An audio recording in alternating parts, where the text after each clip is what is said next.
Valmierā pirmo reizi aizvadīta iedzīvotāju antropoloģiskā izpēte, kurā ikvienam interesantam bija iespēja noskaidrot dažādus ķermeņu un arī veselības rādītājus.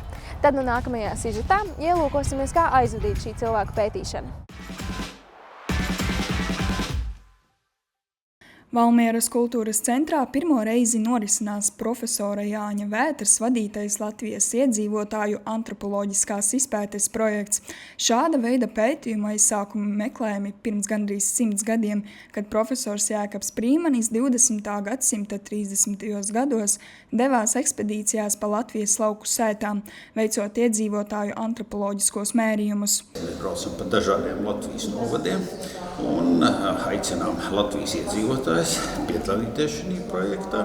Un mērķis ir tātad iegūt priekšstatu par to, kā ir mainījies Latvijas iedzīvotāji fiziskais status, tātad viņa ķermeņa uzbūve, konstitucionālais tips, tātad augums, proporcijas, svars, dažādi fiziskie izmēri, kā ir mainījušies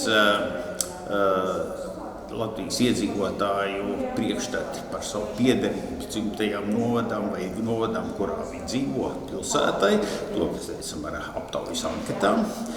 Tālāk mēs turpinām šo iedzīvotāju izcelsmes jautājumus pētam, tātad šie demogrāfijas jautājumi ir mūsu uzmanības lokā. Pētījumā dalībniekiem tiek veikti dažādi ķermeņa mērījumi, noteikts augums, svars, asinsspiediens, plaušu darbības rādītāji, acu biometriskie dati, kā arī veikta ķermeņa 3D skenēšana, kas ir mūsdienīga un Prīmaņa neizmantota metode. Tā ļaus pētniekiem precīzi saglabāt un atkārtoti analizēt iegūtos datus. Mēs mērīsim pirmkārt dažādus ķermeņa mērus, auguma garums, plecu augstums, kāju garumu, pēdas. Skatīsimies, vai pēdas ir vienādas. Attiecīgi uzreiz uz vietas arī novērtēsim simetrijas, dažādus apkārtu mērus, svaru mērīsim. Bet ne tikai ķermeņa mērus, mēs mērīsim arī spirometriju, attiecīgi noskaidrosim, kādas cilvēkam ir plaušas, cik liela plaušu ietilpība. Arī mērīsim asinsspiedienu un acu mērus. Noskaidrosim atsābola garumu, noskaidrosim, cik acis ir tuvu vai tālu viena no otras. Jā, tie būtu pamata mērījumi, tad arī būs iespēja nodot asinis, kā arī noskenēt savu ķermeni.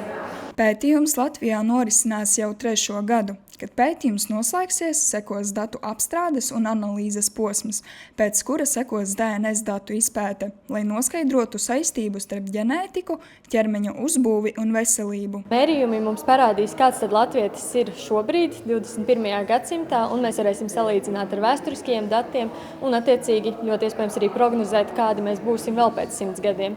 Jo pētījums notiek, šāda apjoma pētījums notiek reti, attiecīgi iepriekšējais bija pirms gandrīz 100 gadiem, tad nākamais arī gan jau plānojas pēc kāda laba laika. Dalībnieki bija ieradušies no visa Valmieras novada. Tai skaitā arī Nora Urbāna, kas vēlējās izmantot iespēju uzzināt vairāk par savu ķermeni un veselību. Godīgi sakot, vienkārši tāda interese veselīga par to, ko tieši šeit var uzzināt par sevi. Un, man liekas, tā ir fantastiska iespēja. Ļoti reti tādas lietas notiek, līdz ar ko tiešām gribējās iesaistīties.